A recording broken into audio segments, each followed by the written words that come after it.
I think this is working. Ji. Okay, thank you very much for giving me this opportunity, Dr. Asma. Of course, I'm not an economist, but this does bring me new learning, which I truly appreciate. So it's an honor to be doing this for IBA and for the School of Economics and Social Sciences. I will introduce and invite panel members one by one, beginning with Mr. Samir Amir, I'm very sorry to be pronouncing your name wrong. He is from the Pakistan Business Council, Director of Research, and has been with the organization for almost its entire life. Mr. Samir Amir has been also associated with IBA in the capacity of a visiting faculty member and was also my teacher at one point in time. Hence, I have taken the liberty of inviting him first. He is responsible at the Pakistan Business Council. He's responsible for developing positions on major issues impacting the economy. And we hope to be benefiting from his contribution that are going to be around his unique experiences and interventions. I would next like to invite Dr. Adil Nakhuda. He is our colleague from the IBA, an assistant professor in economics with specialization in international trade. He regularly contributes in leading English newspapers and is actively always participating in national and international conferences and forums where he contributes towards debates that are around growth of international trade within Pakistan and the greater region. My last guest here in person will be Dr. Onsor. She is World Bank's chief economist for South Asia. She's responsible for leading research programs on key economic issues in South Asia to inform policy debate and World Bank lending. We also have a fourth panel member who's joining us online. Her name is Ms. Sadaf Abid. She's a social entrepreneur leading Circle and is actively working for women empowerment and inclusion through technology, leadership development, and entrepreneurship. Please welcome Ms. Sadaf Abid. So before I start with my questions for each of the panel members here and online, the one online, I'd like to share the objective behind this panel discussion today. So the idea is to hear from each of the panel members here and Ms. Sadaf Abid, who's joining us online, more about their unique experiences relating to transformation of private sector in the country. The discussion as it unfolds is likely to bring forth disagreements, positions, counter-arguments, which are all very healthy. So the agenda is not to take this towards a consensus. The idea is to bring forth as many varying opinions as possible because that is likely to inform how things should happen. So while I do ask each one questions, please do remember that you are all more than welcome to come in without me asking you a question if you have a view on something that someone else may be saying. I will begin by first asking Dr. Onsor the first question. World Bank has very recently taken an initiative called Reforms for the Brighter Future. May I just invite you to tell us more about it? Thank you. It's a pleasure to be here. Thank you very much.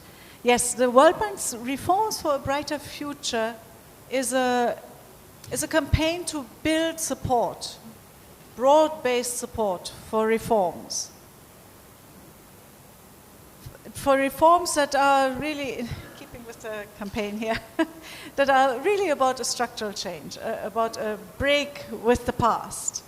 Because if there's no break with the past, there's a risk that the future looks very much like the past. And just for those of you who weren't there this morning, let me just give you a couple of statistics what the past looked like. I mean, you're very familiar with Pakistan, but I want to give you a comparison. So over the last 10 years, per capita GDP in Pakistan, over the whole 10 years, rose by 7%, total, from year 1 to year 10. That is on less than what it was per year in Bangladesh.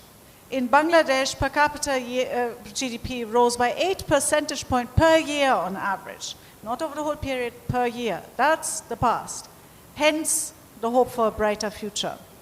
So this whole reform agenda is built around several pillars. There is a pillar of growth, promoting growth, and this is where the private sector reform really comes in. It's also about agribusiness, private-public productivity in the agricultural sector. It's about energy efficiency and energy reforms. So there is a growth-related pillar. Then there's a human capital-related pillar. It's about stunting. 40% of kids in Pakistan are stunted, apparently. And this is something that governments can fix. This is something that can be fixed with water pipes, sewage systems. Things can be fixed. It just requires the investment. It's also about education, making sure that girls, boys, everyone goes to school, that they learn when they go to school. And then there's a third pillar that's about the government. Because in many of these parts, it needs a government. It needs a government to build these pipes, these water pipes. It needs a government to make sure that the electricity system works so people don't need a backup generator for energy efficiency. And that pillar is about revenue mobilization. It's about spending efficiency, not necessarily cuts, but efficiency, that spending really goes where it generates the biggest social benefit, the biggest benefit for the most. And of course, it's about the quality of institutions. So what this campaign aims to do is mobilize not just a few policymakers. Most policymakers know very well what needs to be done, but mobilize a debate, because without a broad-based consensus, it will be politically difficult to implement any of these reforms. So the contribution of this campaign is really to help build that consensus for reform, so the future doesn't look like the past. It's a brighter future. We'll then take this answer to Dr. Adil Nakhuda and ask the next question. How do you see the private sector aiding policymakers to encourage this transformation to actually take place? Because you need greater participation, especially because I'm going to leverage your specialization and ask you the question from the context of international trade.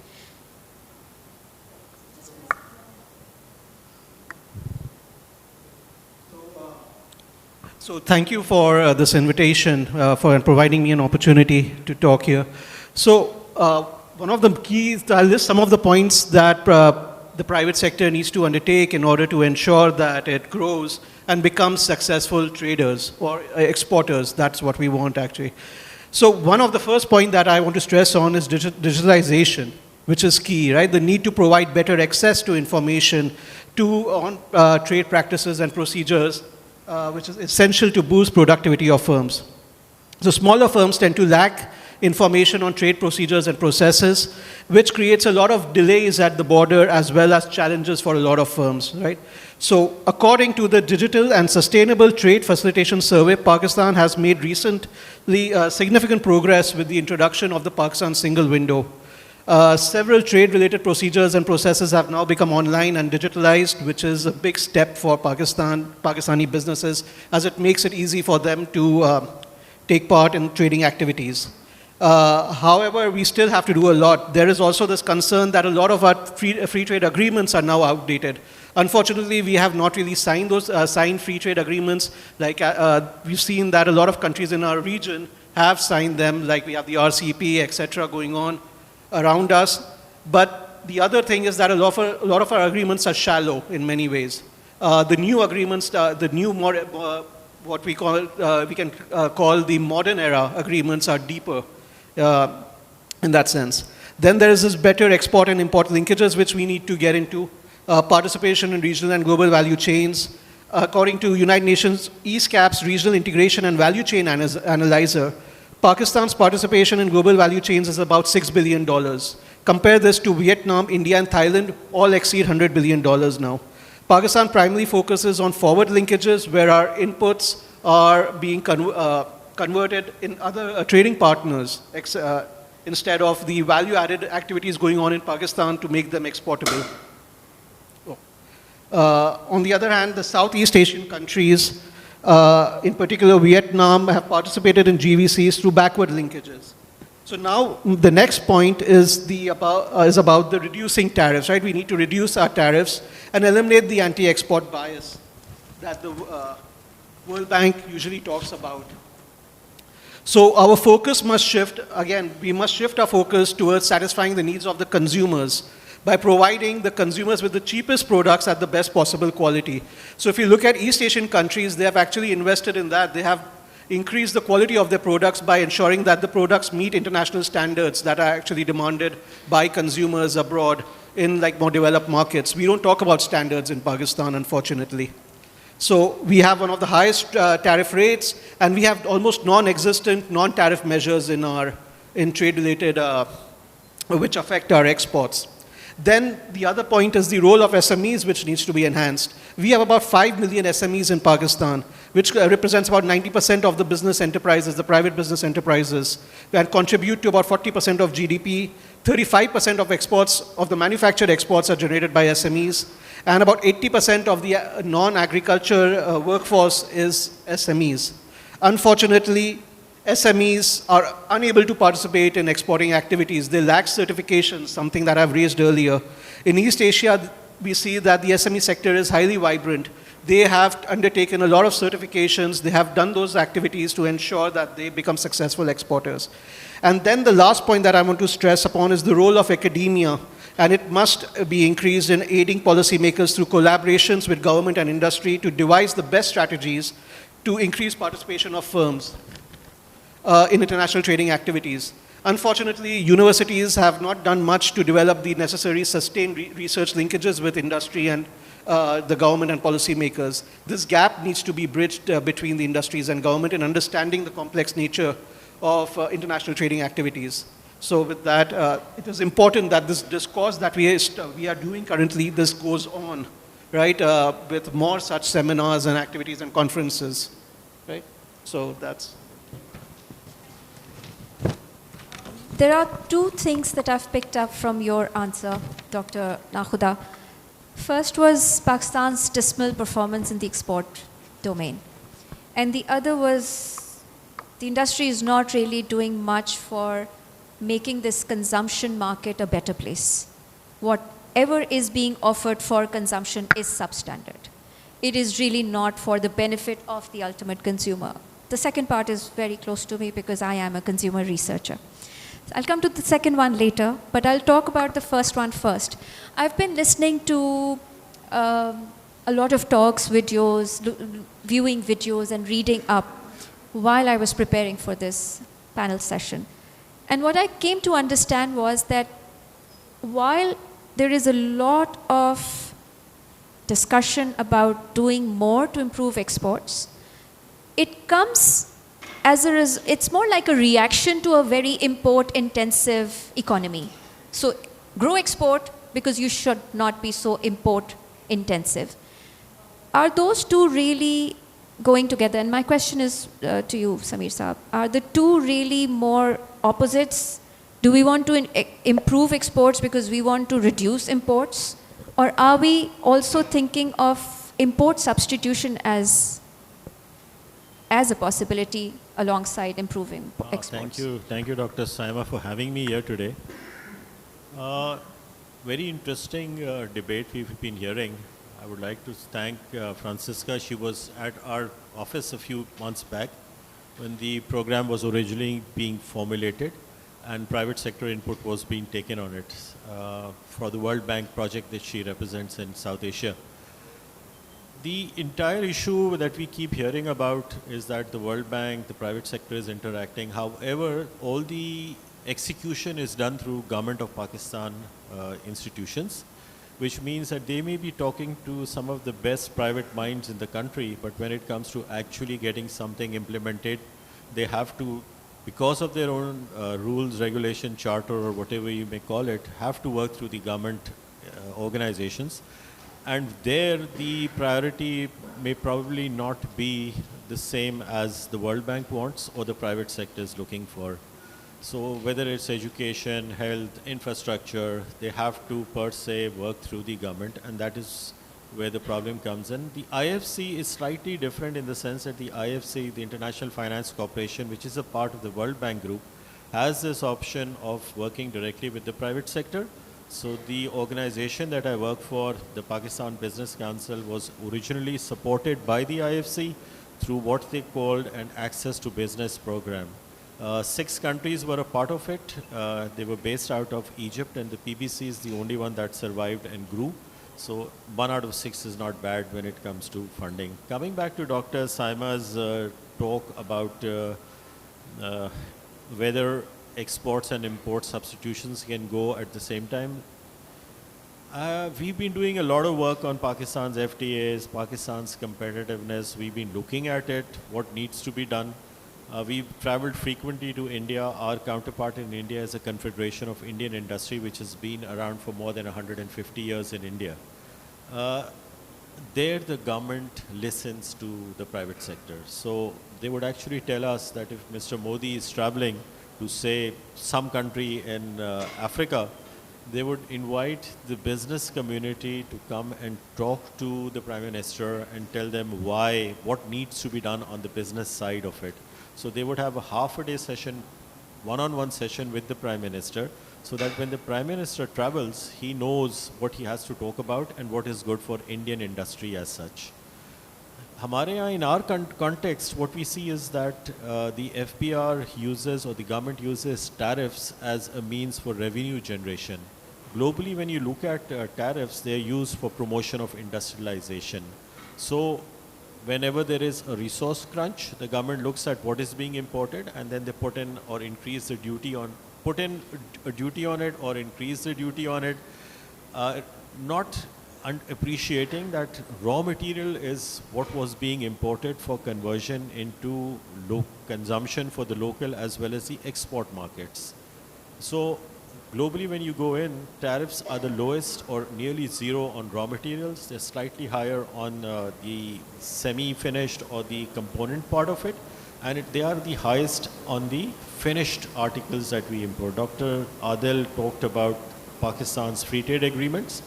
The major flaw in our free trade agreements is that we have managed to get access for basic raw materials or maybe semi-finished or semi-processed products, while we have given access to our markets for finished products.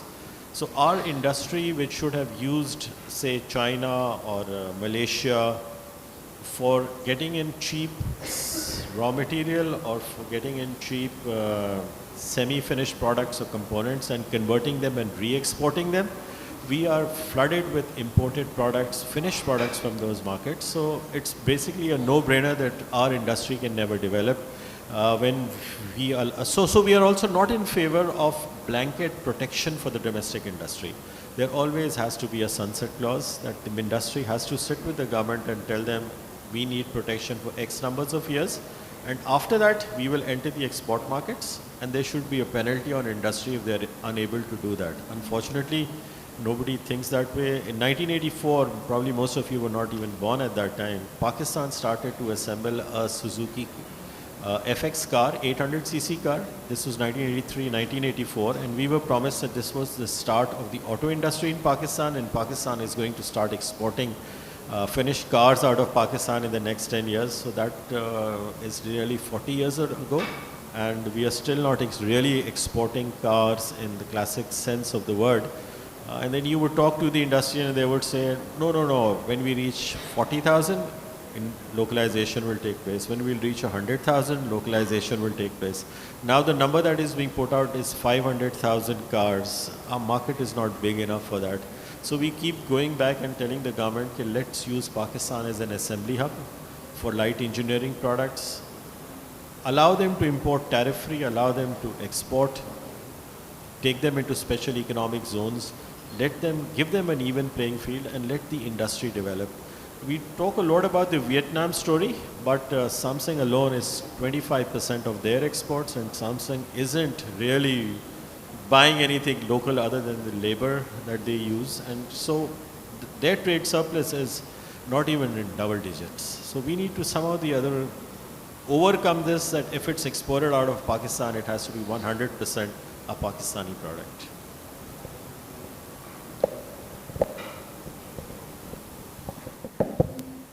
Thank you, Zamir Saab. That was very insightful. I think Francisca would have a comeback to that, or maybe a comment on what you've just heard Dr. Adil Nakhuda and Mr. Samir share. Yes, thank you. These are really important points because when it's quite striking how the region stands out to South Asia stands out to other emerging market and developing economy regions. Import tariffs are well above average in almost every country. Export tariffs, and some are above average. Capital controls, inflows, outflow controls are above average. Foreign currency restrictions are above average. So there is a lot of interference. There's a lot of government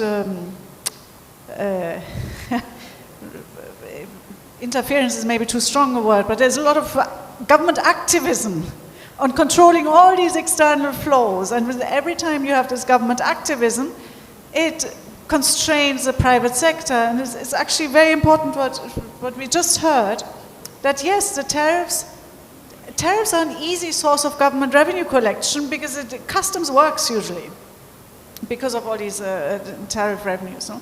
So it's quite easy to control customs, much harder to gather taxes on incomes or on goods and services. So it's always tempting for governments that are low on revenues to tax trade streams. And any effort then to reduce all this government activism on the external flows, to reduce that, of course, needs to be then accompanied by fiscal measures to offset whatever revenue losses there are happening. So you cannot look at these reforms in isolation. It needs to be part of a package. That's also why our RBF is such a sweeping package, our reforms for a brighter future. Sunset clauses and leveling the playing field are incredibly important in addition to these tariff reforms, especially in a country that has a lot of government, state-owned enterprises that are in many parts of the economy. It's not allowing the private sector to flourish if there are large public sector enterprises. So let me leave it at that. Thank you.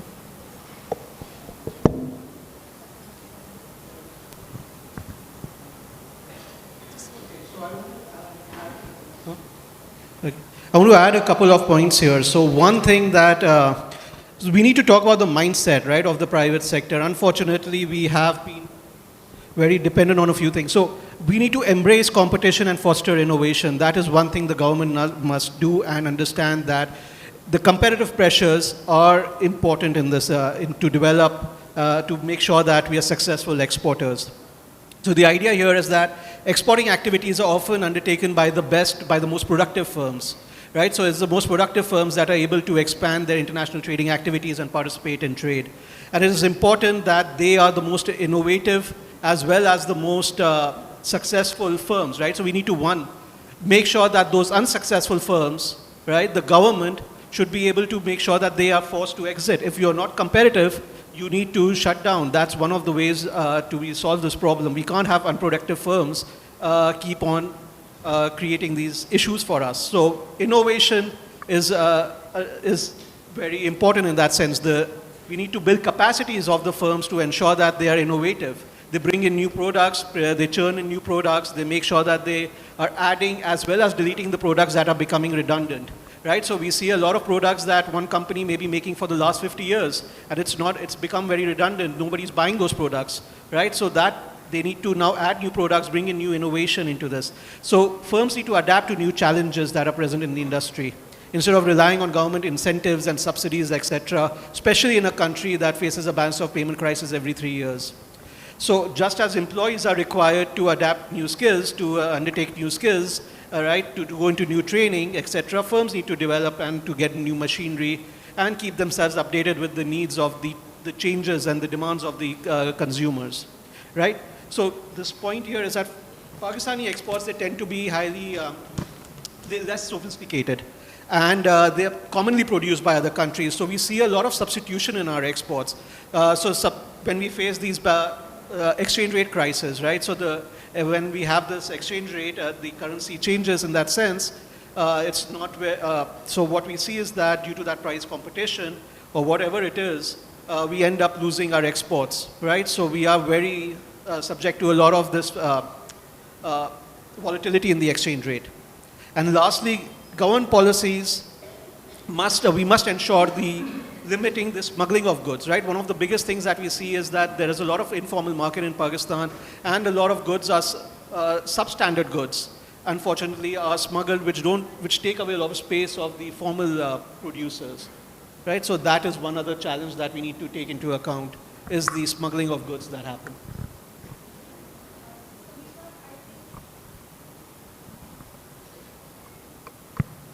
I would just like to add something over here, that our most prominent industry basically is our textile industry, and we all appreciate that unless they are forced to compete in the domestic market with imports from other countries, they will never be able to improve their standards.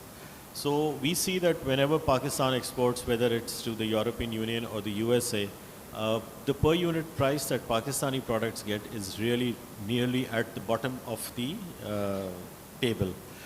We talk a lot about towel exports to the USA. The largest export of towels from Pakistan to the USA is what are known as bar mops. You must have watched on television that the hero is there and he's getting drunk on the bar, and then this bartender picks up something and just cleans the table, and that table is what is our largest export to the USA. So you can well imagine what is it that we are exporting, and we don't have a competition from anywhere else in the world, because we are probably the only country where 30% of the towels uses rejects or rejected yarn, because another major issue with our industry is that there is a lot of rejection, primarily because the technology and the machinery that is being used is now old, outdated, that needs to be upgraded. But unfortunately, that is not the thrust. Francesca talked about regional trade. She touched on it. She didn't really talk about it. Yes, South Asia is, when it comes to regional trade, not integrated. And one of the primary reasons is, if you look at from the Pakistani perspective, we are surrounded on three sides by countries which are not really very friendly to us. Let's face it. The Pakistan Business Council is the secretariat in Pakistan for the Pakistan-India Joint Business Forum, where 15 top businessmen from Pakistan and from India are supposed to meet and discuss on how trade can improve between India and Pakistan. We keep talking to the Indians and we say, you've got a lot of raw material, you've got a very, very big steel industry, why don't you export to us? And they come back and say, okay, unfortunately, you're too small for us. So not much you can do. They don't allow exports from Pakistan of our textile products. There's a huge market in India for ladies' fashion apparel from Pakistan. Gul Ahmad, Sapphire, Nishat, Sana Safinas are literally household names over there. The Pakistani spices are in great demand. Unfortunately, we can't export from Pakistan, so most of our entrepreneurs have set up factories in the Middle East, and Shan and National are pretty big brands in North India. We need to understand that our cuisine is very close to North India and not to South India. So South India, they have a typically different cuisine, but we have managed to make some inroads through our curry powder, because a lot of curry powder is used in what is cooked in South India. We keep telling India that you need to integrate our supply chains. You need to have some sort of a mechanism whereby you buy something from us, we buy something from you. This will increase peace in the region. But they say, you want anything, we can export it to you.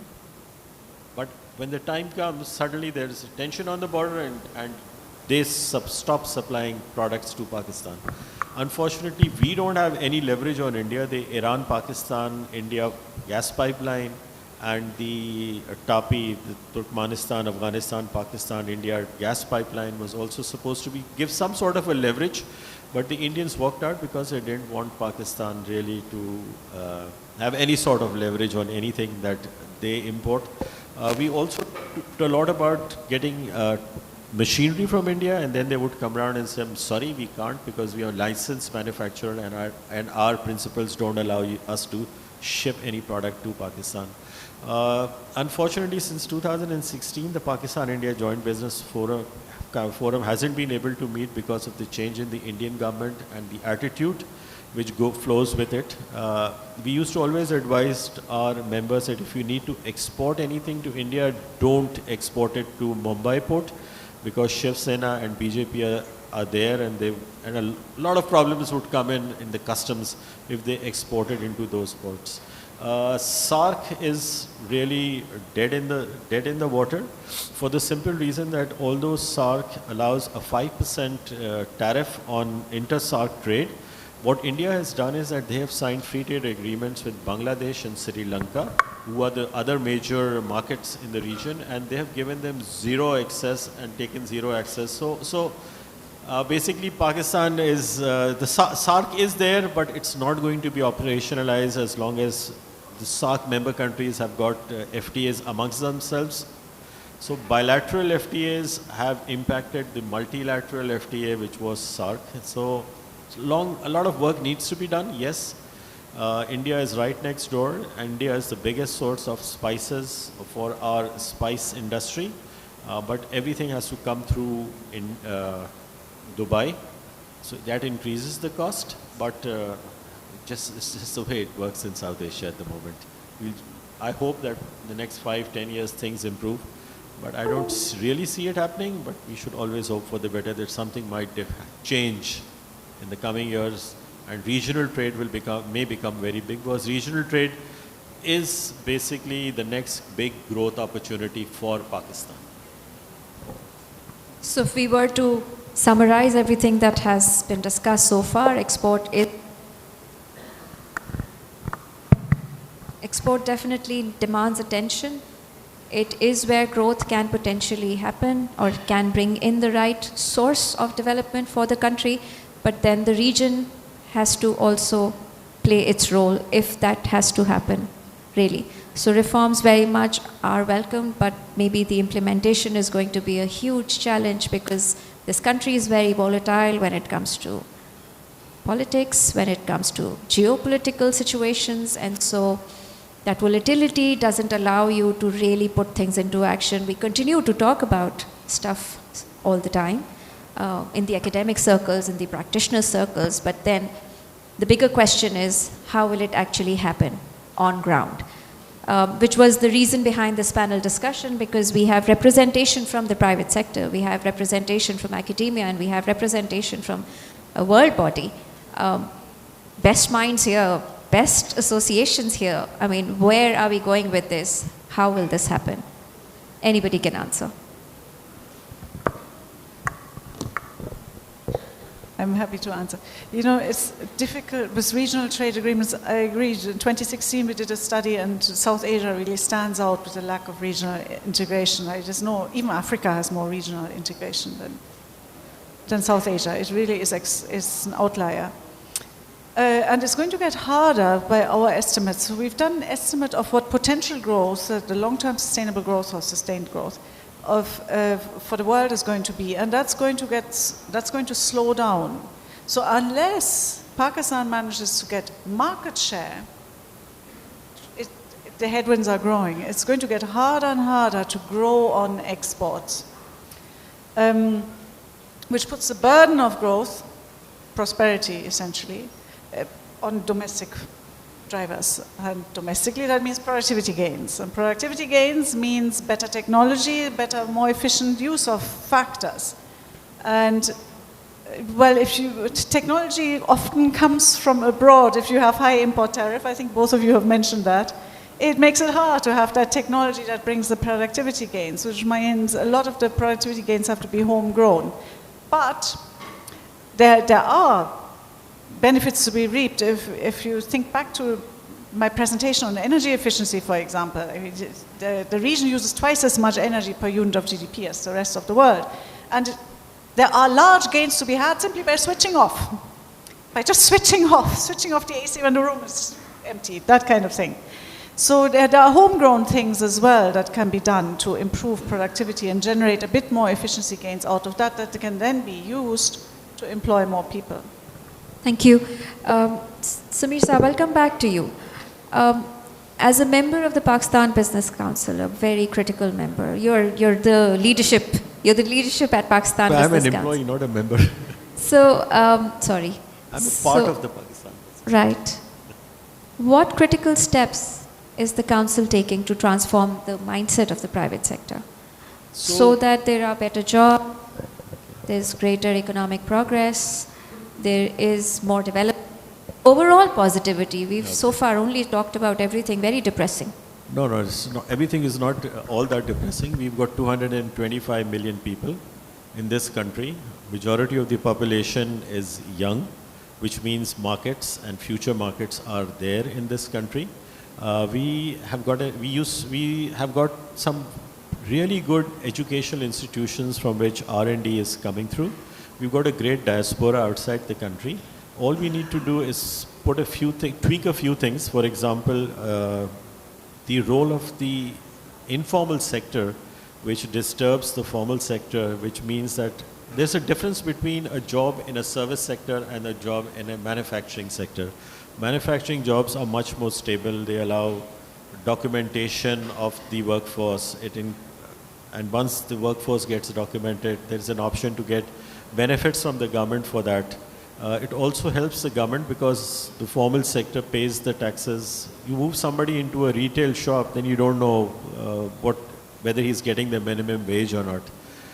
There is a lot that can be done in this country, and there is a lot that is being done in this country. One of the basic things is that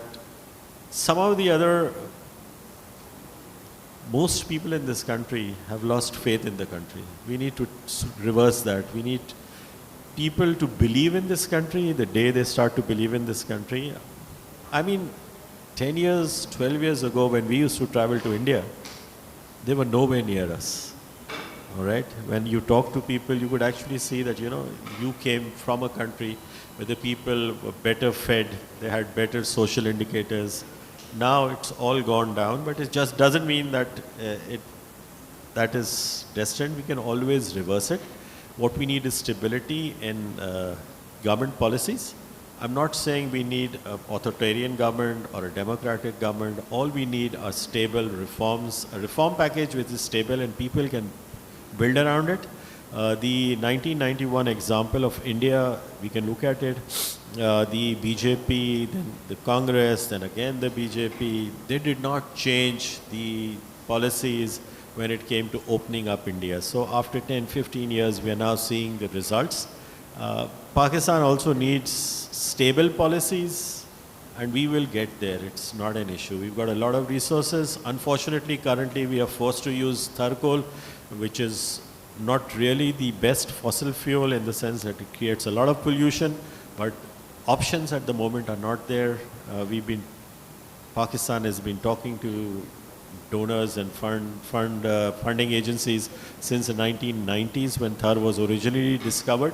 We finally got it moving in after 2016 and 17. Yes, not the best source, but the alternates are not there. So unfortunately, we are using Thar coal. It is impacting our environment, will continue to impact our environment, irrespective of whatever the coal people tell you, but we will get there. It's just that we need the younger generation to start believing in this country. Thank you. More hope. That takes me to the next question for Dr. Ansar. Pakistan is severely impacted by the climate change, and that obviously opens up the opportunity to think about the sustainability agenda, to integrate it into business models, to revisit our existing business environments, and to work towards better sustainable operations. Is this also an opportunity, or is this also a space for transformation within the private sector? Yeah, thank you. It's not just Pakistan, it's all of South Asia. This region stands out in its vulnerability to climate shocks. Just as a reminder, 60 million people per year on average over the last decade were affected by some sort of climate shock, drought, floods, hurricane, I mean, here it's called differently, typhoon. But some sort of climate shock, this region is really particularly vulnerable to these. So that creates a challenge for governments to reduce the impact. And you can reduce the impact in two ways. You can create resilient infrastructure that, build back better, basically. It's been destroyed, so there's an opportunity to get it right next time, so there won't be the same impact. The other pathway is to allow people to respond So for people to move away, for people to grow different crops, different types of seeds, different crops entirely.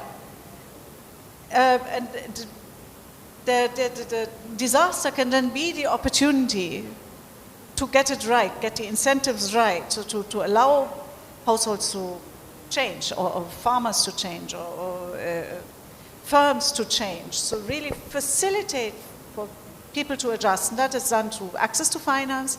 They probably need money to adjust and change their whole business model. It's transport, good transport infrastructure, so they can move around back and forth. People can move to markets, people can move to banks, people can move. Infrastructure is important. It's, urbanization is important. It was a driver of Chinese prosperity, productivity gains. It's important. So helping people adjust by providing these basic services is another avenue for using climate change as a catalyst for more productivity gains. Dr. Nakhuda, given that Pakistan is largely an agricultural economy, what are your thoughts on how farming practices can improve for better yield? This is, I think, a very relevant question given that we have these challenges. So one of the things is that if you see in agriculture, we don't have that much productivity. We are the value addition per acre or whatever it is very low relative to a lot of our regional counterparts, etc. Right? We have these challenges that we are facing. So this comes up to, as we look into the international trade dynamics, right? You look at that there are a lot of trade costs involved in participating in these activities. So that question comes up is that a lot of our products that we produce, a lot of techniques that farmers use, they may not be the international certifications, etc., the international standards, that they may not be following them. And that actually, with the world, the way the European countries, the US, even China to an extent, they're putting these SPS, phytosanitary measures, technical barriers to trade. These are becoming non-tariff measures that I previously talked about. They're becoming a lot more common. And once they are being applied to our exports, we will end up out because we are not following those measures that we should be in that sense. So one thing that comes up is regulatory burden on the farmers, right? So the regulations, if they're not following them, the international the standards that they're not following, they may get locked out, they may have very high burden. So for instance, the mango exporters, if they have to export to Europe or to the US, they have to get this hot water treatment plant, which is very expensive to set up, right? So these farmers can't do that. Then what question comes up is that how are regulations, the regulations that we set up, how are they converging with those that the European and the American consumers want, right? So are we moving towards that we are making our goods exportable in that sense? So now with this whole day, like we've talked about the carbon taxes that are being imposed on our exports, that will have a lot of, because of the green technologies that are coming in, and if we don't take part, if we don't integrate ourselves, if we don't become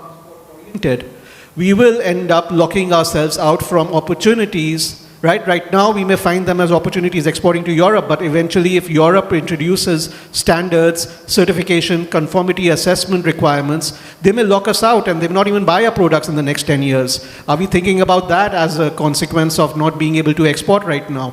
Right? So this is actually very critical for us, that if we want to eventually become part of the global community or the global and become successful exporters, we need to think about the policies that our destination markets are adopting, and what kind of policies and what kind of impact will that have on our exporters now, right? So that is the thing. So that is with all industries. Yes, please.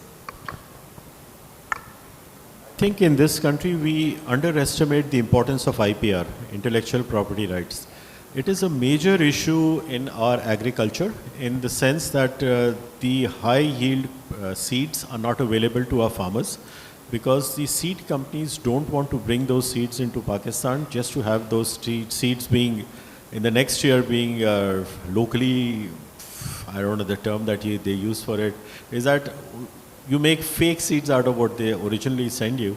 So why would they let us have the state-of-the-art seeds that are required? Most of the agricultural products or the fruits and vegetables that we consume in Pakistan, and we believe that they'll have a huge impact in international markets, are what are referred to in industrial terms as table tomatoes or table fruits or table vegetables.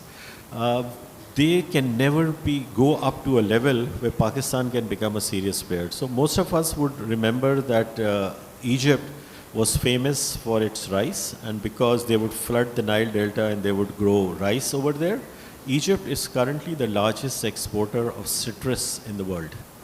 And this has happened in the past 10, 15 years. They got access into the European Union for their citrus. So they've now replaced Spain as the largest producer of citrus in the world.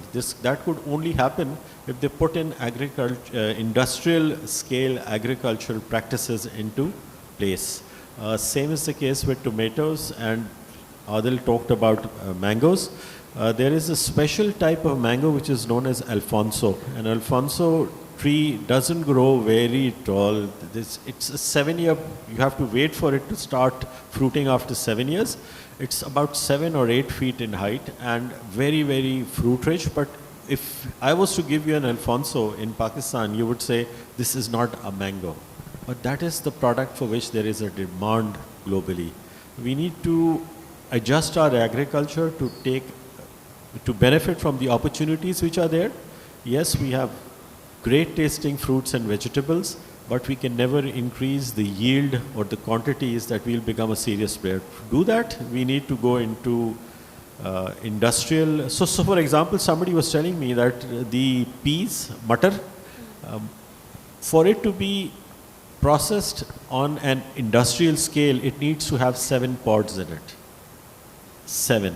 If it's 6, the machine won't take it. If it's 8, the machine again won't take it. So again, here we are talking about mass agricultural systems, totally controlled, hundreds of acres of just one crop. The major issue that we have in Pakistan is that it is very, very difficult to get a block of 10 to 15 to 20,000 acres in one complete block, because somebody owns 5 acres in the middle and somebody owns 100 acres over there. It's just not financially viable for us to go in for what they call corporate farming in Pakistan. So things need to change. We need to accept that we may have the best fruits, but we cannot take these into the international markets. We won't be able to meet these standards, the SPS, sanitary and phytosanitary standards that are required. We cannot export our dairy products because Pakistan has been identified as having foot and mouth disease. So we cannot export that. We cannot export our milk because our milk has contamination of cholera virus in it. So that needs to be worked on. So these are things that we need to also look at when we are talking about sustainable agriculture. If you check the water quality, you will find that a lot of nitrogen and ammonia that we put on our agricultural fields, when it rains and there is a runoff of the rainwater, all of that is going into our food chains. So anything that we manufacture and try to produce and try to export from there, it will never pass the international standards that they are looking for. So agriculture is good, but we need to work on our agriculture. Thank you very much. This was very, very insightful. Of course, lots of different ideas floated and we heard different opinions on the same agenda. I now open the floor for the audience to ask questions or maybe to make comments.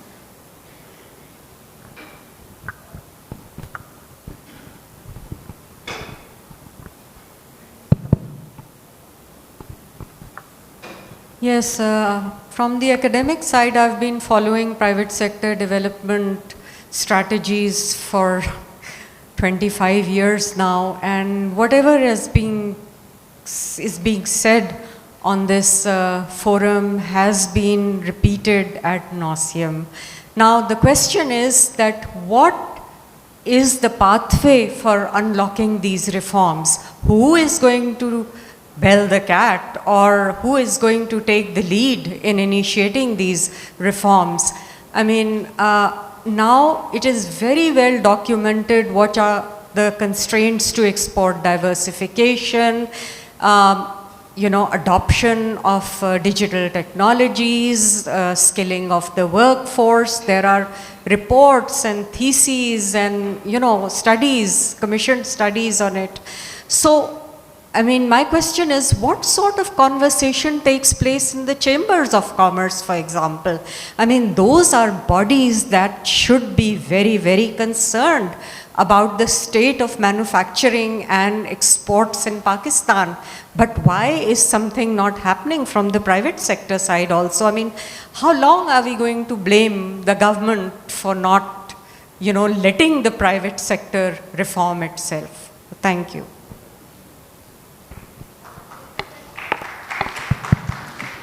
Thank you for the question. Is the question directed at a particular panel member here? Sure.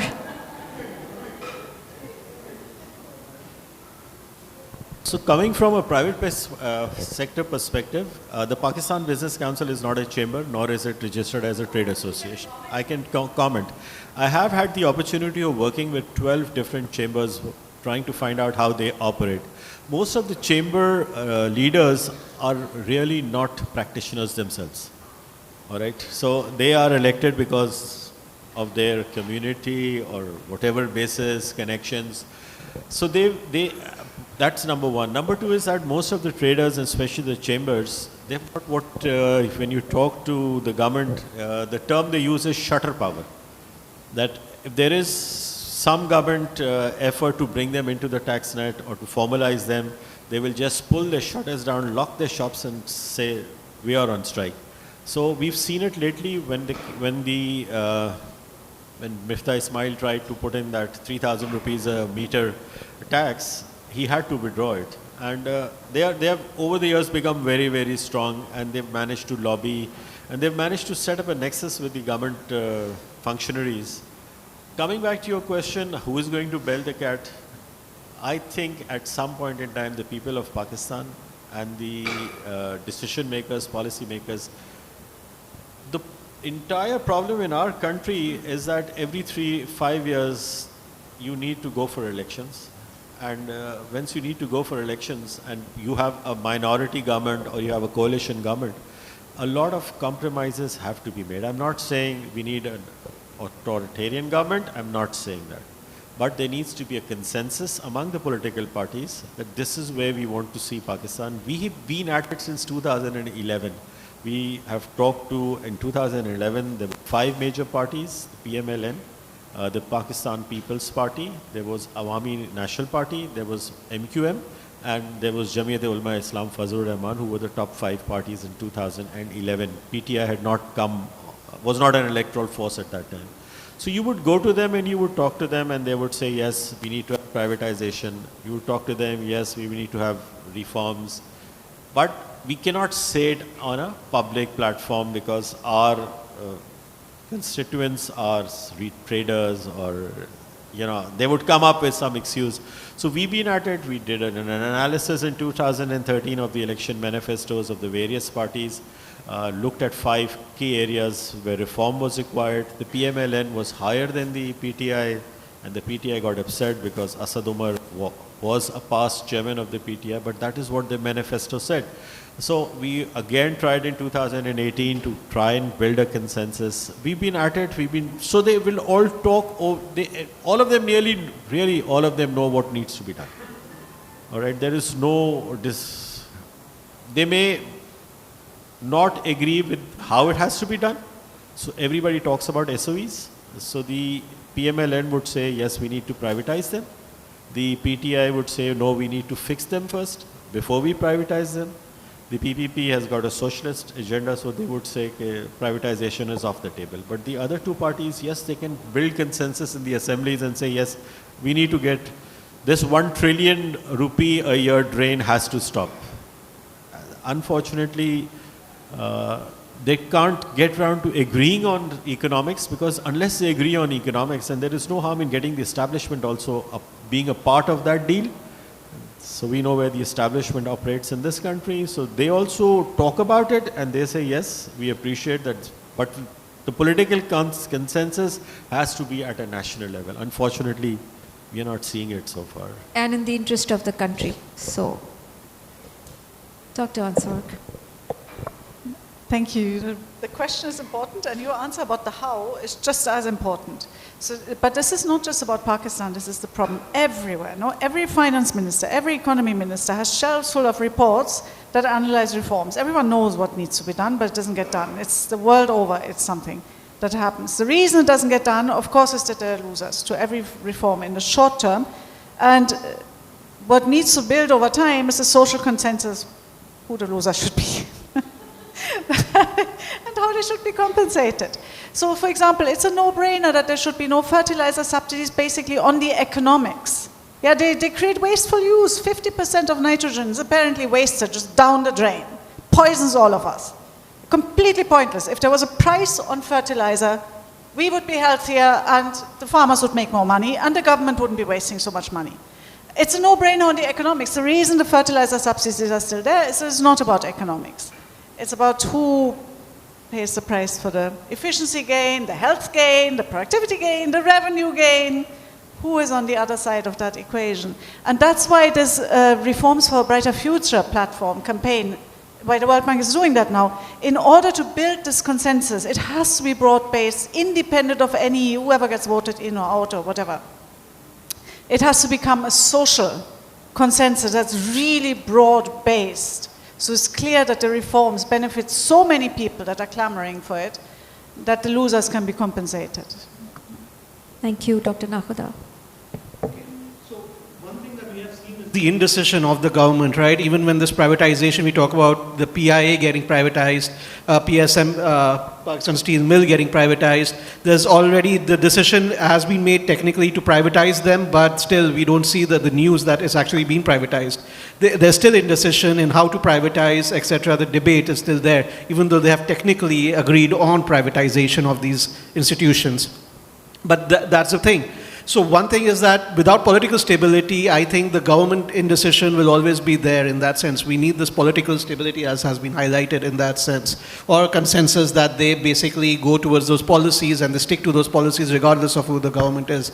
But this is where the question comes up. How can the private sector itself take this into account, that there will always be government indecision in this sense? So what can the private sector do given this environment? How can it build up its capabilities? How can it grow? How can it export? How can it take account of the things, the opportunities, right, that it can tap into, given the government's indecision and all that going on around? So that is the question, I think, there for the private sector. And as someone in the academia, we need to actually assist them through our whatever research or abilities that we can give them, the capacities that we can develop for the private sector so that they can come out of this. So I believe that the government indecision is likely to remain. This instability, political instability may likely remain and be prolonged.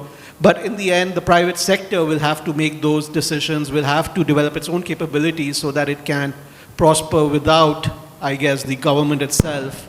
The too much dependence on the government, right? So that is something that is the question, right? How do you reduce that? Thank you. We have another question from the gentleman in the first row. Yes, well, first of all, let me thank you for your elaborate insights. For me, as a non-specialist on Pakistan, this has been very insightful. Whereas I understand that there is little to no incentive for the government to react on its own, I would like to raise two questions in one. First, in light of a mounting globalization and a tendency to revert to more protectionist tendencies, and secondly, in light of the value created in the agricultural sector, should this really be the way forward? Is the question directed at a particular member of the panel? No, so anybody can answer.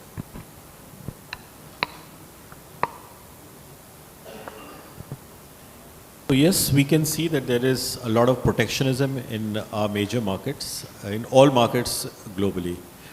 That is where bilateral trade agreements come into play, and that is one area that we can look at.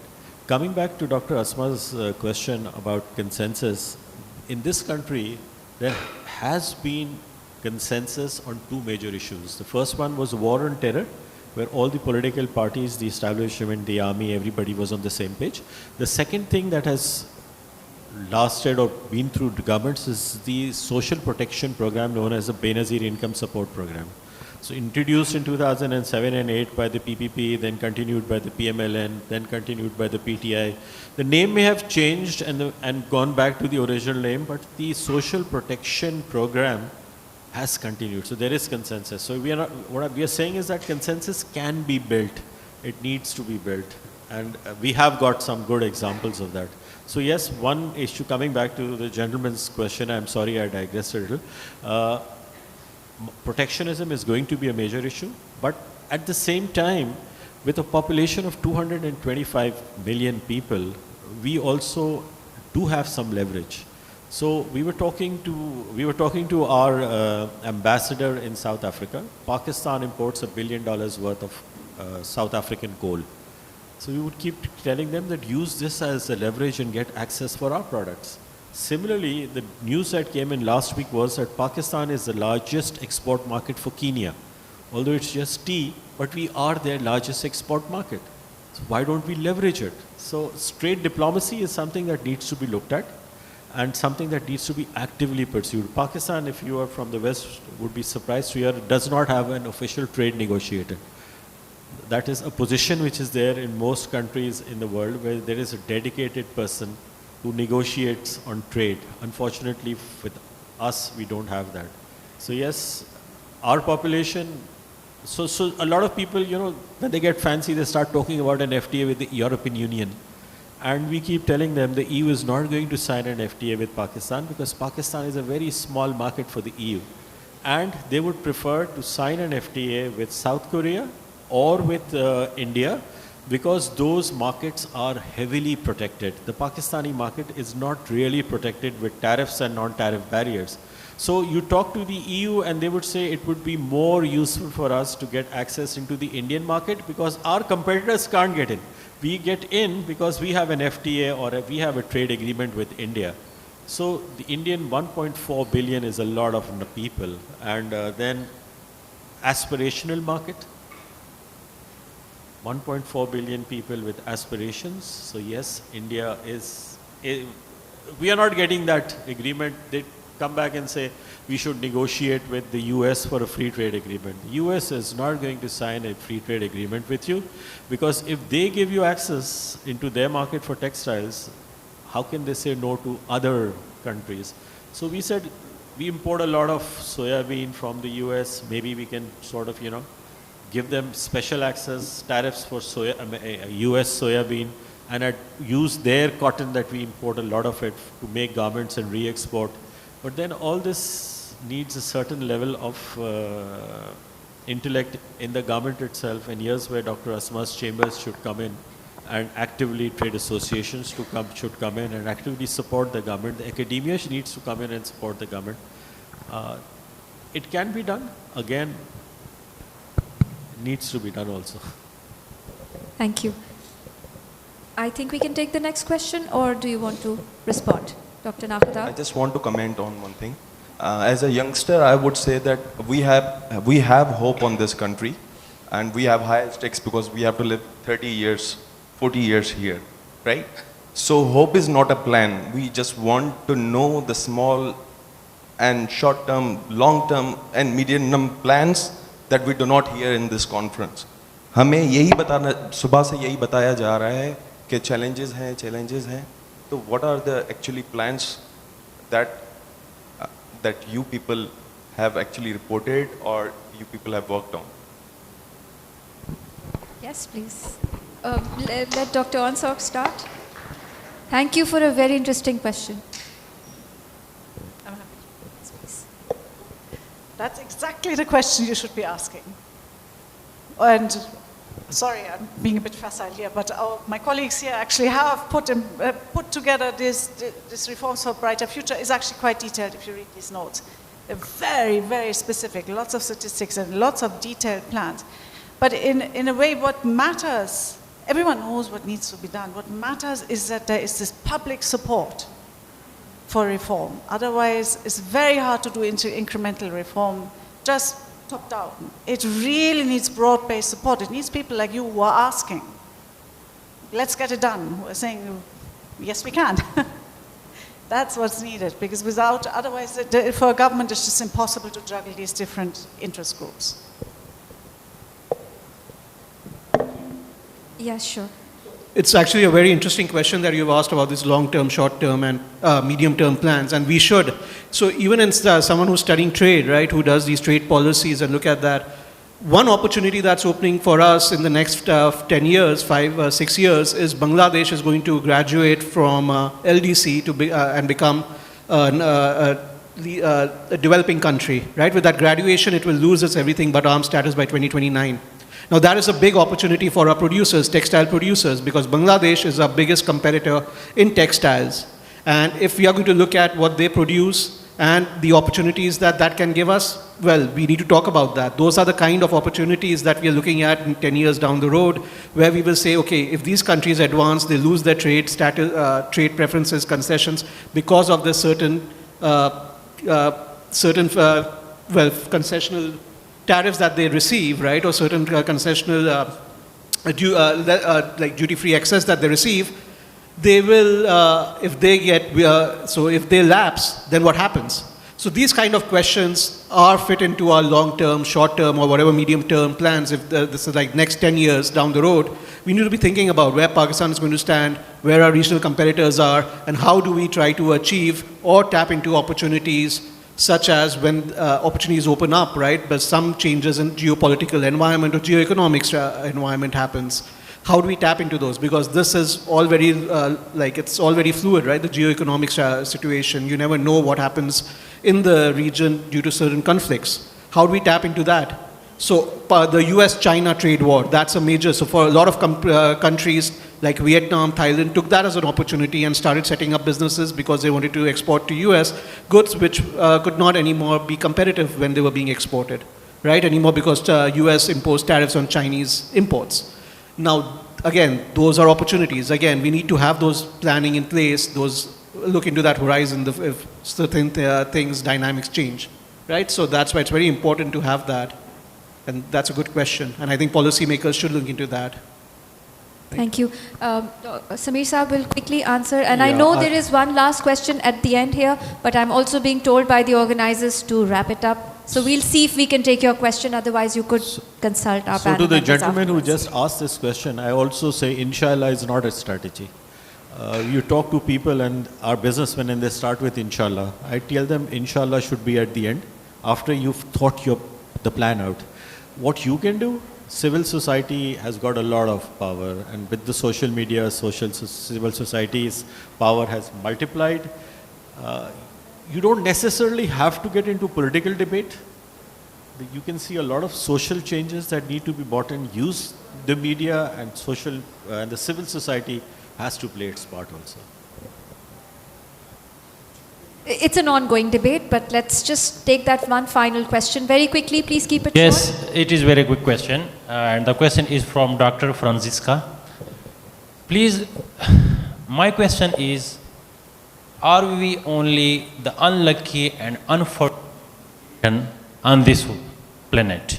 Because as you compared Bangladesh, India, Pakistan, and other South Asian countries, why the diplomats, the delegates, the bureaucrats are saying this again and again, that we have this problem, we have that problem.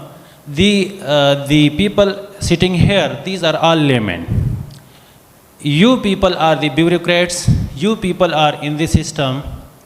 So why you cannot proceed country to the level of at least Bangladesh and India? My question is very simple and very blunt. I apologize, please apologize me for these blunt words. Thank you. Thank you. Another very good question. You should be asking much more broadly, not just me, but I'm happy to answer. Is Pakistan unlucky? Countries can grow in many ways, and it can be externally driven, it can be domestically driven. So I would count among the lucky ones, for example, the EU accession candidates, the Baltics, the Balkans, the Eastern European countries that managed to integrate with a sudden free trade agreement into a very large market. Yeah, the Western European countries. That was luck. That was luck, but it was combined with good policies. They could not have accessed these markets if they had not completely overhauled their whole policy regime. So yes, it takes some luck to do well, but it also takes good policies to make use of that luck. And I fear it's not just Pakistan, I fear it's the whole world that's a bit running out of luck now. Because global growth is going down. It's going to get harder to grow on exports, and global interest rates are going to stay up, so it's going to get harder to grow on debt. So the whole world is kind of running out of luck, which puts a much, much bigger burden on good policies. Why don't we just fix it? Just do it. I wish it was in my control. But the problem is when you put in place these policies that are needed, there are a lot of people who will suffer. These policies do impose short-term losses. So you have to think carefully how you reimburse, how you help people adjust to these losses. You cannot just smash the China, turn everything upside down if there isn't hope at the end. Like, for example, they turned everything upside down in Eastern Europe and smashed all the China, but it was obvious that it was worth the pain because there was the EU market to access. So it was clear, the path was clear. Few countries have that luxury. Pakistan obviously doesn't have that particular luxury. So it needs to articulate a path. It's worth the short-term adjustment cost. And this is the way we will compensate people who get really damaged and who are vulnerable and need compensation. Not everyone needs to be compensated by the changes. And then, yeah, I guess many have the vision. I'm sure the government has its own vision on how to get to prosperity. I mean, it's very clear. But it's always about who pays the price and how are they compensated. That's the difficult bit. Everyone kind of knows what needs to be done.